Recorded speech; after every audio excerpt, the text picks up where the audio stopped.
nakaraang araw, kung naaalala niyo boy, si Sky nagpanggap na may sakit. Ayun. At nagpabili sa akin ng mga Jollibee, McDo, pizza. Diba? Naalala niyo yun? Ngayon boy, may gagawin akong ganti sa kanya.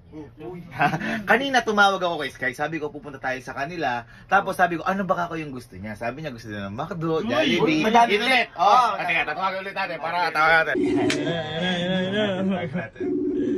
Uy, ang Tagal total. ah. Ayun na. Yan. Low! Low! Hello, asan ka? Nasa bahay. Eh, kanina tumawag ako kasi, di ba? Ano na nga yung gusto mong ipabili kapag pumunta kami dyan ngayon? Akto, tsaka Jollibee, tsaka FC. McDo, Jollibee, tsaka KFC. Ha? Tatloan. Oh, sige, sige. Hintayin mo kami dyan, ano? Apa, Ala ka naman sakit ngayon. wala na